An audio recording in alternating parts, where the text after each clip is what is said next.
Olá pessoal, mais uma aula está sendo iniciada nesse momento.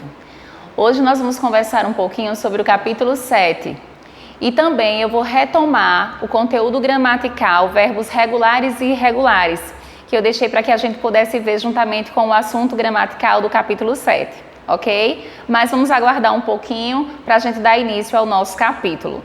Então hoje nós vamos fazer a abertura do capítulo 7 conversando um pouco sobre as vozes afro e das aldeias.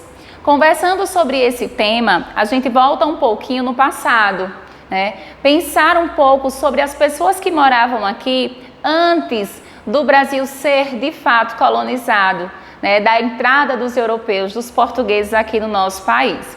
Então a gente volta a repensar um pouco sobre quem morava nas nossas terras. E para nos ajudar nesse pensamento, eu trouxe para vocês alguns questionamentos.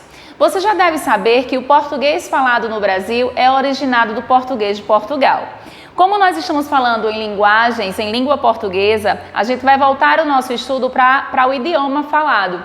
Então, o nosso português, ele tem origem no português de Portugal, claro, né?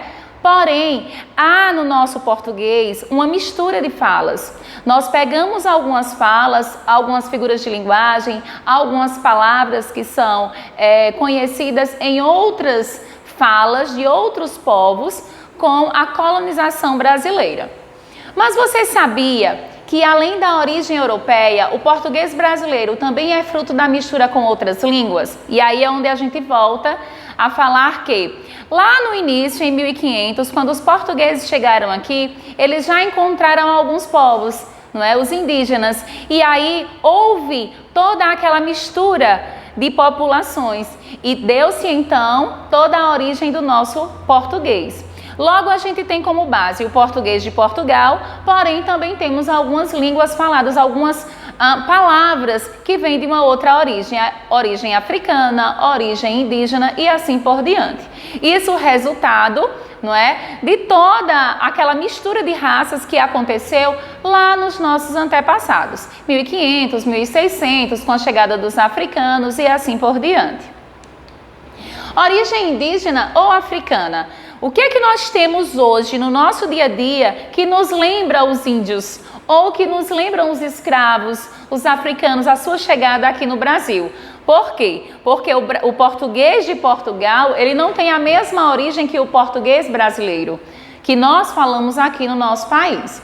Origem indígena. Palavras que nós falamos hoje, que nós conhecemos hoje, mas que se origina dos índios, que vem desde aquela época, como por exemplo, mingau, capim, guri, urubu, não é? Assim como também, se a gente for buscar um pouco mais, a gente vai conhecer alguns costumes que também vêm desde essa época, da época dos indígenas. Origem africana, cafuné, samba, moleque, caçula. Então essas palavras, elas são brasileiras, nós utilizamos no nosso dia a dia, porém elas têm a origem lá no seu momento de colonização, onde o Brasil foi colonizado, onde ele recebeu os portugueses e recebeu também os escravos africanos, se misturando assim com os índios e aí dando origem a um português um pouquinho diferente daquele originado em Portugal.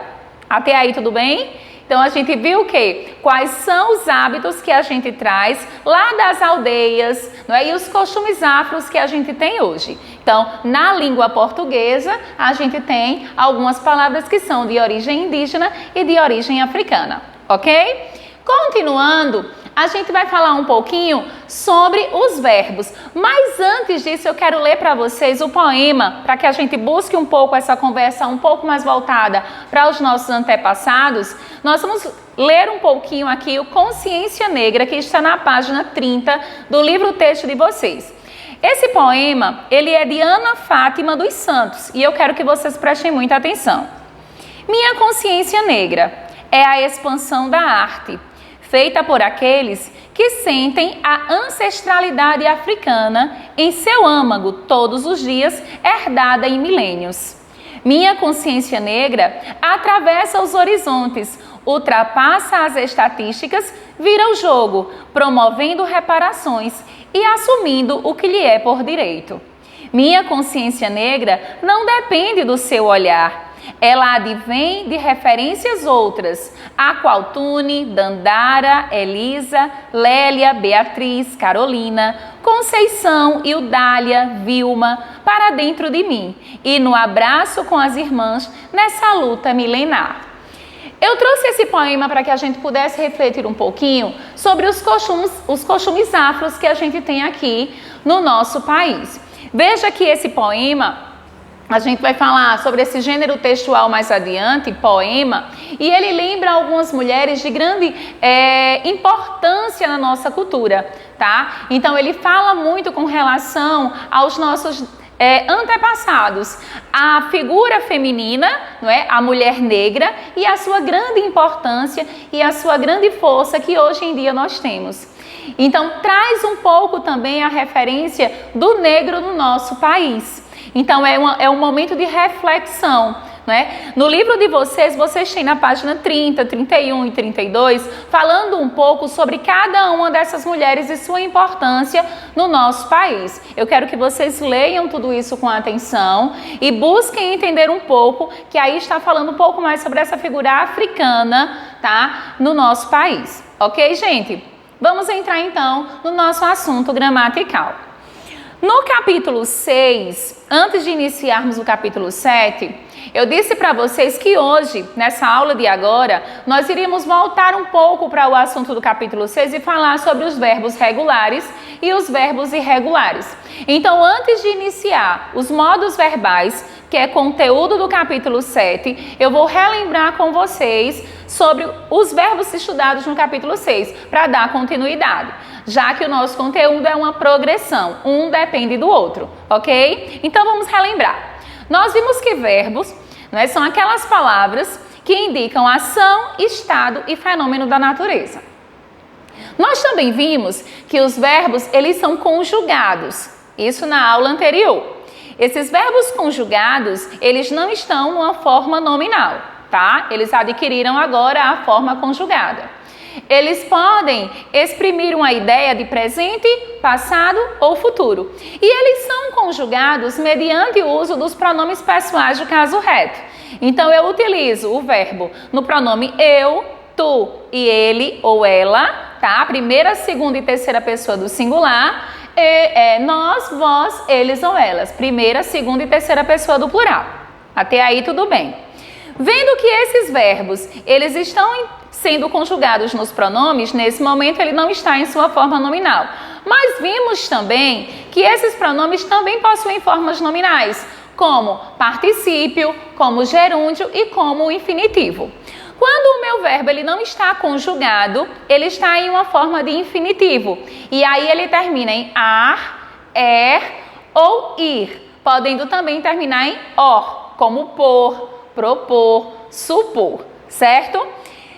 Nessa forma de infinitivo, ele não está sendo conjugado, então ele adquire uma forma nominal. Ele também pode estar numa forma nominal quando ele está no particípio. Lembram do particípio? Quando termina em do, né? Conhecido, né?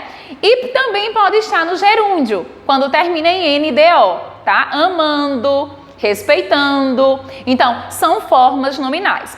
Tudo isso a gente viu na aula anterior. Ficando para que a gente pudesse ver hoje que os verbos também eles podem adquirir uma forma na sua flexão regular ou irregular. Professora, o que é isso? O que é uma forma regular do verbo? Regular é o verbo cuja flexão segue um modelo de conjugação, chamado paradigma, e não sofre mudanças em seu radical. O que é radical? Veja bem, o verbo falar, eu tenho aqui um modelo para vocês. O verbo falar, se eu vou conjugá-lo, eu observo que aqui eu tenho F-A-L. Isso aqui é justamente o radical, falar. Quando eu tiro o ar, me sobra o radical, certo? Então, eu tenho F-A-L. Em toda a sua conjugação, o F-A-L permanece. Então, eu falo, tu falas, ele ou ela fala. Nós falamos, vós falais, eles ou elas falam. Observem que aqui, nessa conjugação do verbo falar no presente do indicativo, o radical FAL permanece. Isso quer dizer que ele é um verbo regular. Todos os verbos regulares, o seu radical não muda. E o que é mudar? Qual seria essa mudança? Seria esse radical ter formas diferentes. Então, em uma pessoa, ele ter uma forma. Na segunda pessoa, ele já ganha uma outra forma. Quando o meu verbo, ele possui as mesmas letrinhas, o mesmo radical em todas as pessoas, seja singular ou plural, então eu chamo esse verbo de regular, ok? Quando acontece do meu verbo ele mudar o radical, como por exemplo o verbo fazer, eu faço, observem, F-A-C cedilha, eu faço. Tu fazes, então F-A-Z. Observem que aí o radical ele mudou. Logo, é o verbo que pode sofrer mudanças em seu radical, em algumas formas, diferenciando-se um pouco do modelo ao qual pertence. Então, quando a gente observa o verbo fazer, no seu infinitivo, a gente vê que o radical dele é F-A-Z. Porém, esse radical ele não permanece, ou seja, ele não tem uma forma regular, ele tem uma forma irregular. Eu faço, tu fazes, ele ou ela faz. Nós fazemos, vós fazeis, eles ou elas fazem. Mas, professora, apenas a primeira pessoa do singular aconteceu uma alteração no radical. Todas as outras permaneceu. F-A-Z, não importa. Então, se mesmo sendo apenas uma pessoa, houve mudança em seu radical, neste caso, já o verbo ganha o nome de irregular, tá certo? Ele não é regular, ok? Vamos entrar agora no assunto gramatical do capítulo 7, que são os modos verbais. O verbo, além de tudo isso que a gente viu, certo? Gerúndio, particípio, infinitivo, terminações do verbo, primeira conjugação a, segunda conjugação ou o, terceira conjugação e tudo mais que a gente viu dos verbos, a gente ainda consegue perceber que os verbos possuem modos verbais. E o que quer dizer isso? Quer dizer que o meu verbo ele pode estar no modo indicativo, ou no modo subjuntivo, ou no modo imperativo. Cada um dos modos com suas características próprias. No modo indicativo, é o modo da realidade, da certeza sobre o fato anunciado.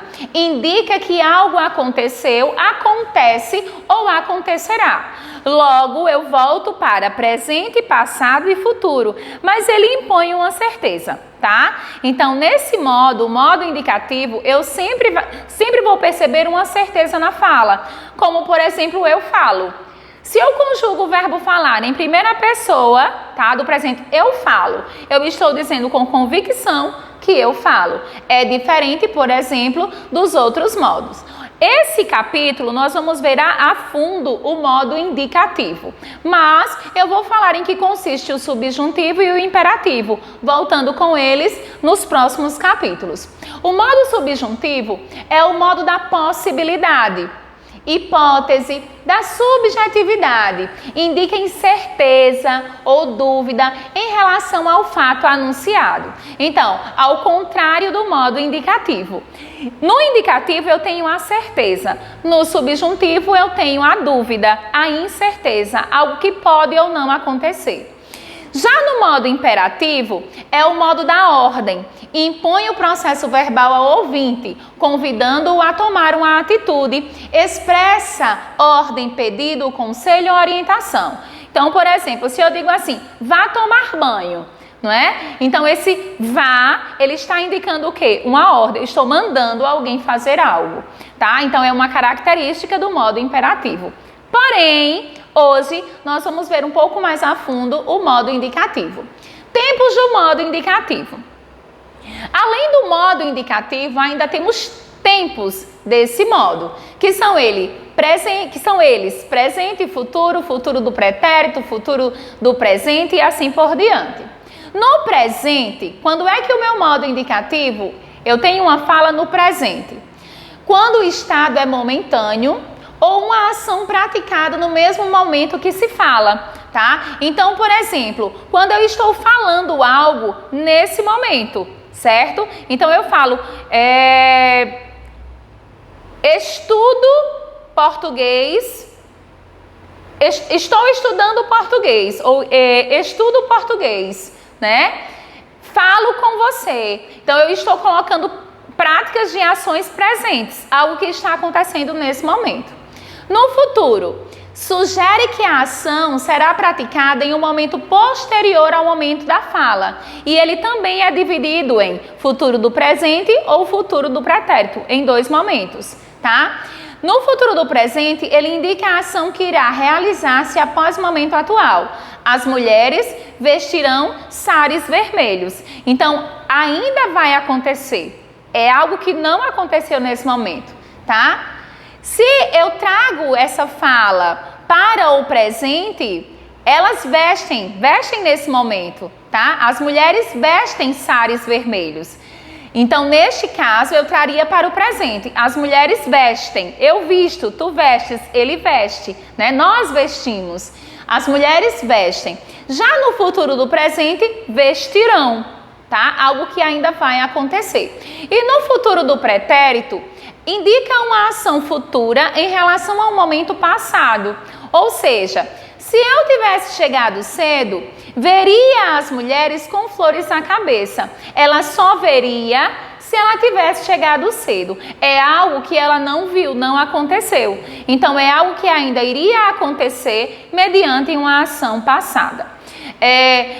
Se baseando em tudo isso, vocês têm vários exemplos no livro de vocês, tá bom? Então eu quero que vocês dêem uma estudada nas tabelas de conjugação verbal no livro de vocês. Mas creio que ficou tranquilo até agora. Lembrando, presente, algo que está acontecendo nesse momento. Futuro, pode ser o futuro do presente, algo que, mediante a ação de agora, ainda vai acontecer. Ou futuro do pretérito, mediante uma ação passada, teria acontecido, tá? Então, observem o teria, veria, gostaria, se caso outra função, outra ação tivesse acontecido. Pretérito, ele também é conhecido como passado, é a mesma coisa. Então, se eu falo um verbo no pretérito, eu estou falando em um verbo no passado, uma ação já passada, que também há 3 divisórios, tá?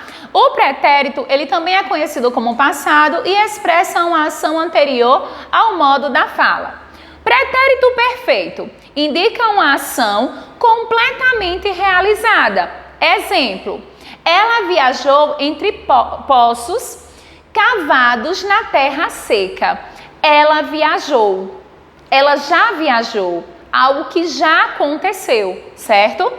Pretérito imperfeito indica uma ação no passado, porém inacabada, não foi concluída. Eu viajava entre todas as coisas do mundo.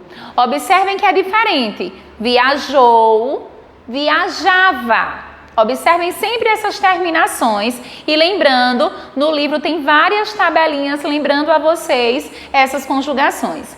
E temos o pretérito mais que perfeito, ação passada em relação a outro momento também no passado. Quando cheguei ao aeroporto, o avião já partira. Então aconteceram 2 coisas. Eu cheguei lá e o avião já tinha ido embora. Certo? Observem que é mais que perfeito por conta disso. Ação passada em relação a outro momento que também já foi passado. Vimos aí então, presente, algo que que está acontecendo nesse momento. Eu falo, eu como, nós caminhamos, algo que está acontecendo. Passado, né? O pretérito, algo que já aconteceu e aí cabe estudar cada um dos pontos. E o futuro também, que são 2, não é isso? Que a gente viu no slide anterior. Conjugação do modo indicativo. Eu trouxe para vocês aqui apenas o presente. Lembrando que vocês podem e devem verificar todas as tabelas que vocês possuem no livro. No presente, eu trouxe para vocês um verbo que participa da primeira conjugação, o verbo cantar, vender da segunda conjugação e partir da terceira conjugação. Os 3 verbos que estão aqui, eles são considerados regulares. Lembram?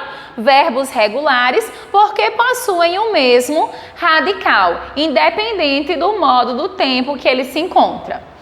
Eu canto, tu cantas, ele ou ela canta. Nós cantamos, vós cantais, eles ou elas cantam. Vender, eu vendo, tu vendes, ele ou ela vende. Nós vendemos, vós vendeis, eles ou elas vendem. E o verbo partir? Eu parto, tu partes, ele ou ela parte. Nós partimos, vós partis, eles ou elas partem. Observem, mais uma vez, que a gente vai observar aqui as terminações. Uma dica que eu dou para vocês é, ao conjugar qualquer verbo, vocês irão observar se esse verbo ele é regular. Caso ele seja regular, vocês poderão seguir o mesmo exemplo. Se você pegar, por exemplo, o verbo falar, é a mesma coisa do verbo cantar, termina na primeira conjugação. Aí você vai colocar ele aqui, ó, tá? A única coisa que você vai mudar é as terminações. E o radical, fica o radical do verbo falar, o F-A-L. Então vamos tentar, ó. Eu falo, termina em O. Tu falas, ele ou ela fala. Nós falamos, vós falais, eles ou elas falam. Entenderam? Por isso que, com a tabela e vocês treinando um pouco essa conjugação em cada tempo verbal do modo indicativo, ao pegar um determinado verbo, você vai analisar se ele é da primeira conjugação, da segunda conjugação ou da terceira conjugação. E aí você treina, tá? Para você entender como é que você vai conjugar esse verbo. No nosso dia a dia, a gente já utiliza essas palavras e essa conjugação verbal, mesmo que de uma forma que a gente nem perceba, certo? Então, diariamente, a gente está utilizando esses verbos, mesmo que em uma linguagem informal, tá? Sem muito perceber se esse verbo ele está sendo conjugado de maneira correta ou não, a gente consegue observar e entender quando alguém comete um deslize e fala de forma errada. Tá? Então é por isso que é muito importante a gente entender a conjugação verbal e sempre utilizar nas nossas conversas. Quando a gente utiliza uma boa comunicação com as outras pessoas, a gente não sente muita dificuldade na conjugação dos verbos. Ok, pessoal? Então, fechando um pouco a conversa sobre verbos, eu volto com vocês falando sobre as figuras de linguagem. E aí a gente relembra um pouco aquele poema lido anteriormente sobre a consciência negra, tá? Professora, por que poema? Poema porque é agora esse gênero textual que a gente vai falar um pouco. No gênero textual, poema, a gente consegue observar a presença de algumas figuras de linguagem. Então eu chamo a atenção de vocês para isso. Vamos agora analisar comparação. Figura de linguagem comparação. Na comparação, a relação de semelhança entre os termos é apresentada pelo uso de termos como tanto, quanto, como, feito e que nem.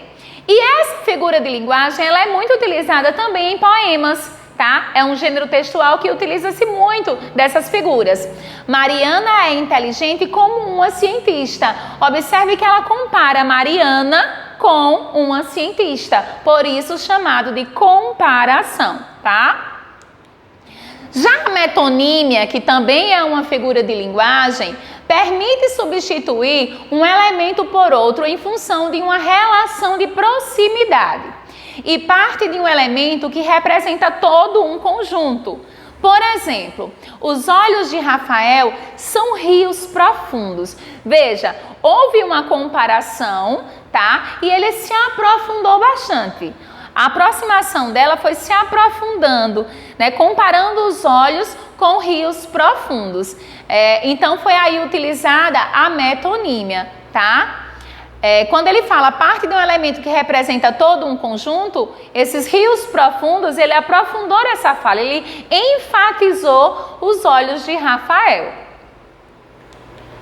A metáfora, por sua vez, é a aproximação que é feita sem o uso de outros termos. E aí a gente tem que entender que é uma metáfora. Por exemplo, o bonde passou cheio de pernas. Aí eu ouço a palavra pernas e sei que é uma metáfora. É claro que não passou apenas com pernas. Pernas aí está indicando o quê? Parte do corpo que substitui pessoas. Ou seja, cheio de pernas porque estava cheio de pessoas. Foi um exagero, certo? Já a ironia, que é a quarta figura de linguagem falada hoje, é uma figura que utiliza palavras ou expressões com sentido diferente ou oposto ao original. E ele tem um objetivo, que é produzir o humor ou a crítica. Por exemplo, Ítalo estudou tanto para a prova que tirou 0. Então é uma maneira da gente ironizar a situação, tá? Quando a gente fala assim, você estudou muito, tanto que você tirou 0. Ou então, fale mais alto, as pessoas da outra sala não conseguem lhe ouvir. De uma certa forma, você está criticando a pessoa, tá? Usando a ironia para fazer essa crítica, certo? Então, é como se fosse uma fala exagerada que traz o humor presente, porque outras pessoas que estejam ali naquele momento vai ter um arzinho de riso, tá? Mas a pessoa que está sendo criticada vai perceber que ali ela houve uma falha e por isso ela foi chamada a atenção. Voltando para o assunto poema e lembrando lá, Consciência Negra, lido para vocês no início do capítulo, normalmente ele é organizado em versos e estrofes, esse é o gênero textual poema, faz um uso bastante expressivo da linguagem. As pessoas utilizam muito a linguagem, as figuras de linguagem, as comparações, né, para deixar o seu poema mais enfatizado, com maior sentido. Usa metáfora, metonímia, personificação, ironia e várias outras figuras de linguagem para dar um ênfase maior também. Pode abordar qualquer assunto, você consegue hoje ouvir poemas e ler poemas de vários conteúdos. Se faz um poema, se elabora um deles com qualquer texto, com vários fundamentos, não é? Que faz o leitor ficar indignado, reflexivo, alegre, surpreso e etc. Então, tem várias situações aí que possuem a finalidade de poema. Existem pessoas que elaboram, poetas, por exemplo, que elaboram um poema, que criam um poema com o intuito de gerar uma reflexão naquele leitor. Então a pessoa lê e descobre, tá, claramente, se aquilo ali, ele simplesmente serviu para uma dúvida, né, para trazer uma crítica, para fazer o leitor refletir sobre um determinado assunto, para fazer ele se motivar. Então, poemas de vários gêneros, de vários sentidos. E possibilita mais de uma interpretação. Então, você consegue interpretar de várias formas. Eu leio, interpreto de uma forma. Outra pessoa vai ler o poema e interpreta de outra forma totalmente diferente. Ok, gente? E terminamos agora, não é, o nosso capítulo. Eu peço a vocês que realizem todas as atividades do capítulo 7, como a gente conversou nas nossas aulas de Tira Dúvida. Vão realizando as atividades aos pouquinhos, certo? Até a próxima aula vocês conseguem realizar e a gente discute então nos Tira Dúvidas. Obrigada por acompanhar a minha aula e até o próximo vídeo.